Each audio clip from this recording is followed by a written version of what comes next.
नमस्कार दोस्तों, मैं सुनील अमृत। संसार अकेडमी यूट्यूब चैनल पर आप सभी का स्वागत है।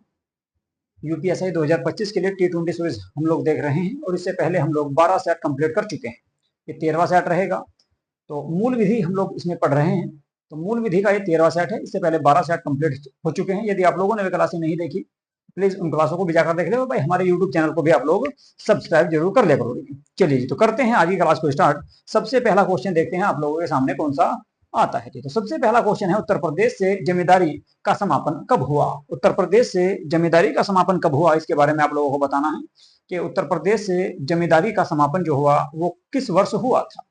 ए में दिया गया है आपका जुलाई 1950, 1 जुलाई 1950, 1 जुलाई 1952, 1 जुलाई 1953 और 1 जुलाई 1954। चार ऑप्शन आप लोगों के सामने दिए गए हैं। तो आपको सही आंसर बताना है कि उत्तर प्रदेश से जमींदारी का समापन कब हुआ था। तो देखिए, उत्तर प्रदेश से जमींदारी का जो समापन हुआ वो 1 जुलाई 1952 ईस्वी को हुआ था। 1 जुलाई 1952 ईस्वी को एक गजट के माध्यम से सूचना जारी की गई थी कि भाई उत्तर प्रदेश से जमींदारी का उन्मूलन या जमींदारी का समापन किया जाता है। तो जमींदारी का जो समापन हुआ वो हुआ आपका 1 जुलाई 1952 से। तो बी आंसर आपका इसमें सही हो जाएगा। अगला क्वेश्चन देखेंगे। अगले क्वेश्चन की अगर हम बात करें क्वेश्चन नंबर 2 की, तो वो संविधान का कौन सा अनुच्छेद सर्वोच्च न्यायालय को नागरिकों के मूल अधिकारों का सजग प्रहरी बना देता है। सजग प्रहरी यानी कि रक्षा करने वाला बना देता है। कौन सा वो आर्टिकल है जो ये कहता है, कौन सा अनुच्छेद ये है जो मूल अधिकारों की रक्षा करने का आदेश देता है, किसको? सर्वोच्च न्यायालय को। देखिए, आपका मौलिक अधिकारों की सुरक्षा को लेकर 2 आर्टिकल जारी किए गए हैं। एक है आर्टिकल 32। अनुच्छेद 32 में कहा गया है कि यदि आपके किसी भी मौलिक अधिकार का हनन होता है तो आप हाई कोर्ट या आप सुप्रीम कोर्ट में मुकदमा दर्ज कर सकते हैं। तो सुप्रीम कोर्ट उसमें क्या करता है कि 5 प्रकार की रिट जारी करता है। इसके अलावा अगर आप हाई कोर्ट में जाना चाहते हैं तो हाई कोर्ट आपको ये सुविधा प्रदान करता है अनुच्छेद 226 के अनुसार कि आप 226 के अनुसार हाईकोर्ट में मुकदमा दर्ज कर सकते हैं और हाईकोर्ट आर्टिकल 226 के तहत 5 प्रकार की रिट जारी करेगा। तो 226 आपका हाईकोर्ट के लिए है और आर्टिकल 32 आ जाएगा आपका सुप्रीम कोर्ट के लिए। जबकि पूछा गया यहाँ पर क्या, सर्वोच्च न्यायालय यानी कि सुप्रीम कोर्ट के लिए। संविधान का कौन सा अनुच्छेद सर्वोच्च न्यायालय को नागरिकों के मूल अधिकारों का सजग प्रहरी बना देता है। तो कौन सा बनाएगा? आर्टिकल 32 इसमें आपका आ जाएगा। अगला क्वेश्चन देखेंगे। क्वेश्चन नंबर 3 की मैं अगर बात करूं तो क्वेश्चन नंबर 3 है, किसी जनहित याचिका मामले में न्यायालय द्वारा किसी समिति की नियुक्ति के संदर्भ में निम्नलिखित में से कौन सा कथन सही होगा। ये आपको इसमें बताना है। किसी जनहित याचिका मामले में न्यायालय द्वारा किसी समिति की नियुक्ति के संदर्भ में निम्नलिखित में से कौन सा कथन सही होगा, ये आपसे पूछा गया है। ए में है आपका, न्यायालय मामलों के लिए एक समिति या आयुक्त को नियुक्त कर सकता है। बिल्कुल सही है, ताकि वह उस मामले की छानबीन करे और रिपोर्ट जमा करे। तो ऑप्शन ए जो दिया गया है, ऑप्शन ए में कहा गया है भाई न्यायालय मामले के लिए एक समिति का गठन करेगा, समिति या आयुक्त को नियुक्त कर सकता है ताकि वह उस मामले की छानबीन करे और रिपोर्ट जमा करे। तो बिल्कुल सही है। तो ए ऑप्शन आपका इसमें सही रहेगा। बी की बात करें, समिति या आयुक्त को यह अधिकार भी दिया जा सकता है कि वह शिकायतों का संज्ञान ले और उन्हें जनहित में निपटाए। तो ये भी सही हो सकता है। दोनों ऑप्शन सही है। तो ए और बी देखो कौन से मैंने रखा, तो डी ऑप्शन आपका इसमें सही हो जाएगा। ए और बी दोनों ऑप्शन आपके इसमें सही होंगे। तो अगले क्वेश्चन पे चलेंगे। क्वेश्चन नंबर आज का है 4। क्वेश्चन नंबर 4 की अगर मैं बात करूं तो क्वेश्चन नंबर 4 आप लोगों के सामने आ चुका है। किस समिति ने डेटा सुरक्षा से संबंधित मुद्दों पर ध्यान दिया है? बताओ भाई। क्वेश्चन है आपके सामने कि कौन सी वो समिति थी जिसने, किस समिति ने डेटा सुरक्षा से संबंधित मुद्दों पर ध्यान दिया है? कौन सी वो समिति थी जिसने डेटा संबंधों पर अपना विचार व्यक्त किया या ध्यान दिया है, ये आपको इसमें बताना है। तो एक समिति आई थी आपकी भाई जिसका नाम था बी.एन. श्री कृष्ण समिति। बी.एन. श्री कृष्ण समिति के अनुसार ये आपका जो है डेटा सुरक्षा से संबंधित मुद्दों पर ध्यान देने के लिए विचार रखा गया था। तो डी आंसर आपका सही होगा। बी.एन. श्री कृष्ण समिति इसका सही आंसर हो जाएगा। अगले क्वेश्चन की बात करते हैं। क्वेश्चन नंबर 5 देखेंगे। क्वेश्चन नंबर 5 है आप लोगों के सामने, सूचना तकनीकी यानी कि साइबर लॉ से संबंधित है। सूचना तकनीकी अधिनियम की धारा 66D के अधीन अपराध की दशा में कितनी अवधि के कारावास का दंड दिया जा सकेगा? आपको बताना है। सुरक्षा तकनीकी साइबर लॉ जिसको कहा जाता है, अधिनियम की धारा 66D देखिए सूचना प्रौद्योगिकी या सूचना तकनीकी अधिनियम जो आया वो 2000 में आया था, और इसकी एक धारा है धारा 66D।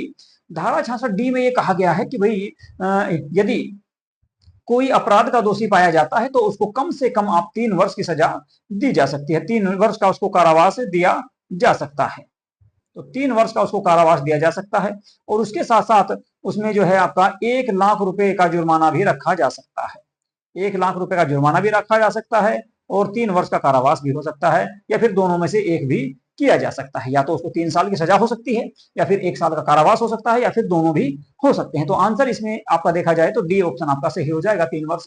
सूचना तकनीकी लो अधिनियम 2000 की धारा 66D के अधीन अपराध की दशा में कितनी अवधि के कारावास का दंड दिया जा सकता है? तो 3 वर्ष की अवधि का कारावास दंड दिया जा सकता है, या फिर 1 लाख रुपए जुर्माना भी रखा जा सकता है, या फिर दोनों भी इसमें हो सकते हैं, दोनों को भी शामिल किया जा सकता है। तो आंसर आ जाएगा भाई आपका डी।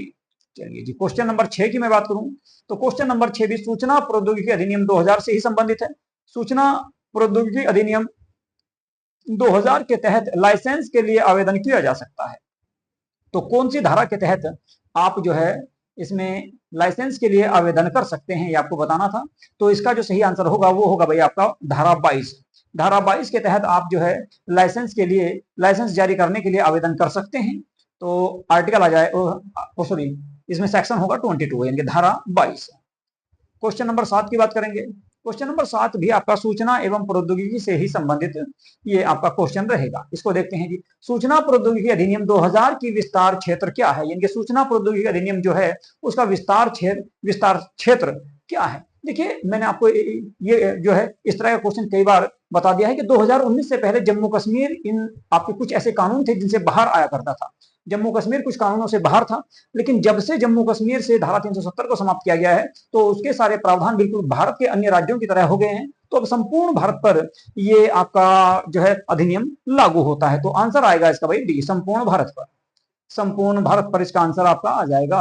अब देखेंगे क्वेश्चन नंबर 8। क्वेश्चन नंबर 8 की अगर हम बात करें तो निवारक गिरफ्तारी किस गिरफ्तारी से भिन्न है, ये आपको इसमें बताना है। निवारक गिरफ्तारी के बारे में ये क्वेश्चन आपका दिया गया है, तो इसको आपको इसमें बताना है कि निवारक गिरफ्तारी किस गिरफ्तारी से भिन्न है, कौन सी गिरफ्तारी से अलग है, क्या निवारक गिरफ्तारी। ठीक है, चलिए देखते हैं इसका आंसर कौन सा हो सकता है। ए में दिया गया है आपका दंडात्मक, बी में आपका क्या दिया गया है, ऑप्शन बी में आपका दिया गया है भैया हिंसात्मक, और सी में दिया गया है आपका परिशोधात्मक, और डी में है आपका संवेदात्मक। डी में संवेदात्मक दिया गया है। क्वेश्चन नंबर है आपके सामने 8। तो आंसर बताओ इसका क्या होना चाहिए। देखिए निवारक निरोध जो पदावली है ये संविधान में कोई भी इस तरह की परिभाषा नहीं दी गई है। निवारक शब्द दंडात्मक शब्द का ही विलोम शब्द माना जाता है। किसका? दंडात्मक शब्द का विलोम शब्द माना जाता है। इसलिए निवारक गिरफ्तारी जो है वो दंडात्मक गिरफ्तारी से भिन्न है। तो आंसर इसमें आपका माना जाएगा ए।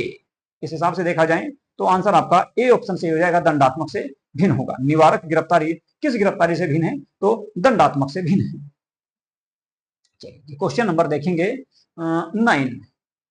क्वेश्चन नंबर 9 जो है आपका राष्ट्रीय सुरक्षा अधिनियम 1980 की किस धारा में समुचित सरकार प्रावधानित है? यानी कि कुल मिलाकर कहा गया है कि राष्ट्रीय सुरक्षा अधिनियम 1980 जो आया उसकी कौन सी धारा में समुचित सरकार का प्रावधान किया गया है? तो समुचित सरकार का प्रावधान किया गया है धारा 2A में। कौन सी में भाई? धारा 2A में इसका प्रावधान किया गया है। धारा 2A, यानी कि बी ऑप्शन आपका इसमें सही हो जाएगा। धारा 2A में इसका प्रावधान किया गया है, समुचित सरकार का प्रावधान जो किया गया। समुचित सरकार से तात्पर्य होता है केंद्र और राज्य सरकार, केंद्र और राज्य सरकार, केंद्र की सरकार, राज्य सरकार की। तो केंद्र या राज्य सरकार के अधीन जितने भी पदाधिकारी, जितने भी अधिकारी काम करते हैं उन सबको इसमें शामिल किया जाएगा, ऐसा इसमें कहा गया है धारा 2A में। चलिए जी क्वेश्चन नंबर देखेंगे 10। क्वेश्चन नंबर 10 जो आपका है वो असत्य कथन आपको इसमें चुनना है। ऑप्शन आपके सामने 4 दिए गए हैं। तो ऑप्शन ए में क्या दिया गया है ये देखते हैं। सबसे पहले ऑप्शन ए में दिया गया है आपका क्या भाई? साक्षी, यानी कि जो गवाह होता है, साक्षी के रूप में अभियुक्त व्यक्ति को प्रार्थना के सिवाय आहूत किया जाएगा।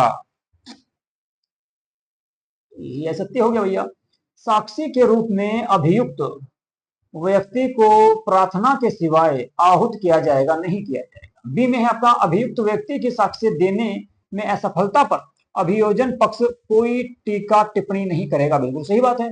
दंडनीय अपराध में आरोपित कोई व्यक्ति प्रतिरक्षा पक्ष के लिए समक्ष साक्षी होगा, ये भी बात सही है। और अभियुक्त अपने विरुद्ध या उसी निवारण में अपने साथ आरोपित किसी व्यक्ति के विरुद्ध किए गए आरोपों को साबित करने के लिए शपथ पर साक्ष्य दे सकता है, ये भी सही। भाई ए आपका ऑप्शन इसमें असत्य माना जाएगा। कौन सा जी? तो ए ऑप्शन को मान सकते हैं भाई। ऑप्शन ए आपका इसमें असत्य होगा, बाकी सारे सही हैं। चलिए जी क्वेश्चन नंबर 11 देखेंगे। क्वेश्चन नंबर 11 है आपका भ्रष्टाचार निवारण अधिनियम जो 1988 में आया, में संक्षिप्त विचारण का उपबंध किया गया है। संक्षिप्त विचारण का उपबंध किया गया भैया कौन सी धारा में? धारा नंबर 6 आपकी दी गई है इसमें। तो धारा नंबर 6 में इसके बारे में चर्चा की गई है। किसके बारे में? विचारण के उपबंध के बारे में। विचारण के उपबंध के बारे में धारा 6 में जिक्र किया गया है, या धारा 6 में इसके बारे में चर्चा की गई है। तो बी आंसर आपका सही इसमें हो जाएगा। ये देखिए, चलिए आवाज सही आ रही है भाई? चलो आवाज तो सही आ रही होगी। अभी देखते हैं अगला क्वेश्चन। क्वेश्चन नंबर 11 की बात करेंगे। क्वेश्चन नंबर 12, 11 तो हो चुका, 12। क्वेश्चन नंबर 12 की बात करते हैं। आयकर अधिनियम के तहत किस कंपनी का कोई भी अंतरराष्ट्रीय लेन देन नहीं होता, उसके लिए रिटर्न जमा करने की नियत तारीख कौन सी है? भैया क्वेश्चन है भाई, इसका आंसर बताओ कौन सा इसका हो।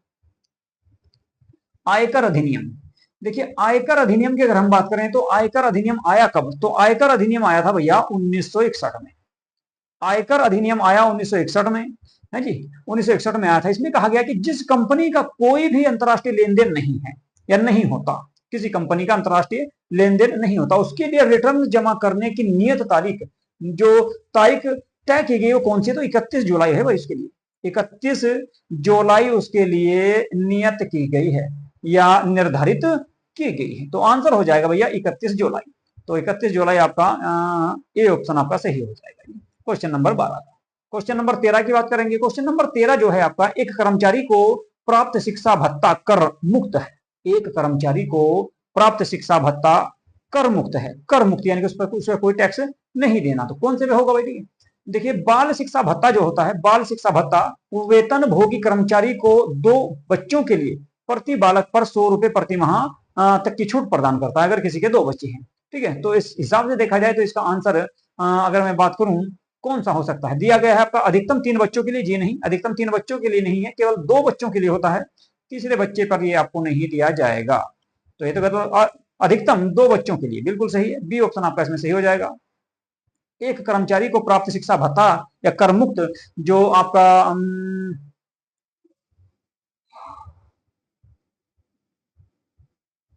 बाल शिक्षा भत्ता जो होता है, बाल शिक्षा भत्ता किसी भी कर्मचारी को वो केवल 2 बच्चों तक ही दिया जाता है और 100 रुपए प्रति माह तक की इसमें छूट प्रदान की जाती है प्रत्येक कर्मचारी को। तो आंसर आ जाएगा बी भैया। क्वेश्चन नंबर 14 देखेंगे।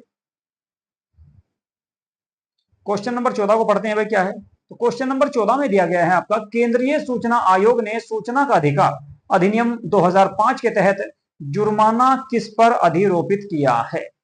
केंद्रीय सूचना आयोग ने सूचना का अधिकार अधिनियम 2005 के तहत जुर्माना किस पर अधिरोपित किया है, ये आपको इसमें बताना है।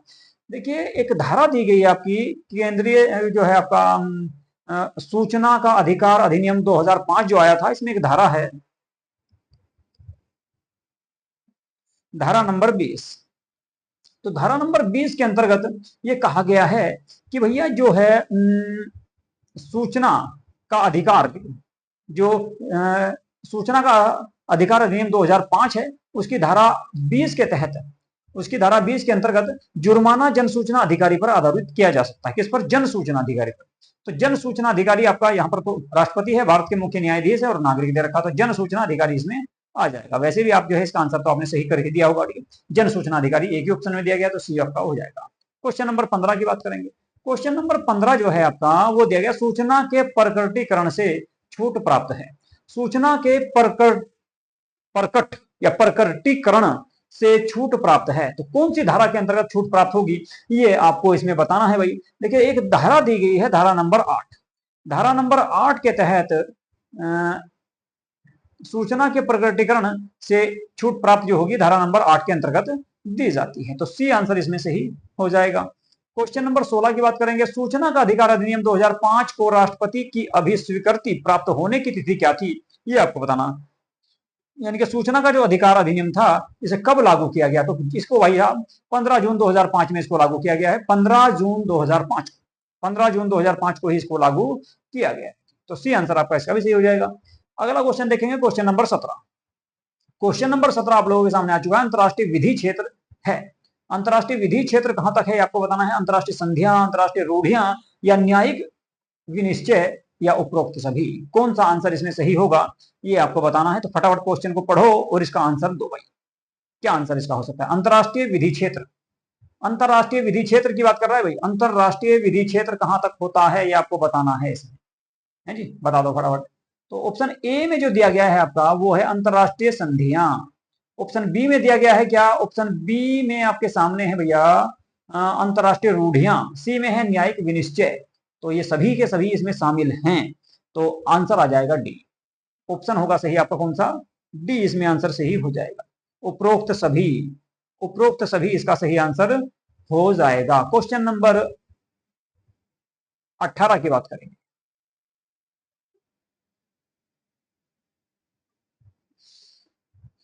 क्वेश्चन नंबर 18 को देखते हैं भाई, क्या इसका आंसर हो सकता है। तो क्वेश्चन नंबर अगर 18 की मैं बात करूं,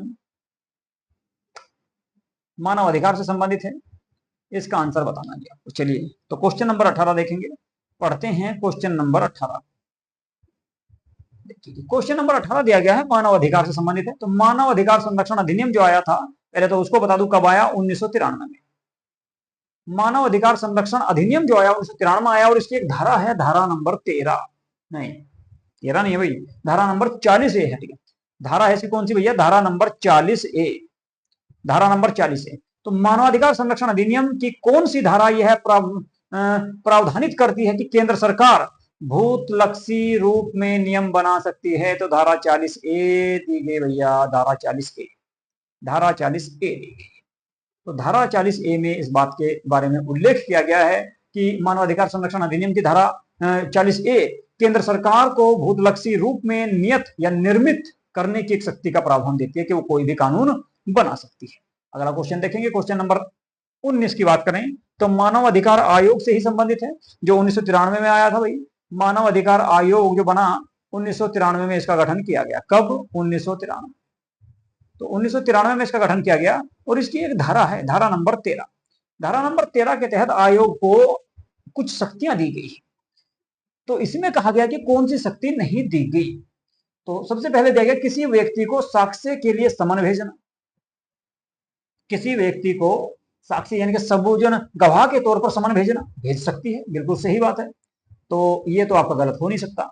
बी में दिया गया आपका दस्तावेज को प्रस्तुत करने का, जी हाँ दस्तावेज को भी प्रस्तुत कर सकती है। सी में साक्ष्य के लिए कमीशन जारी करने की शक्ति, बिल्कुल सही है, हो सकता है। किसी अपराधी को गिरफ्तार करने का आदेश देने की शक्ति नहीं है, गिरफ्तार करने की इसको शक्ति नहीं है।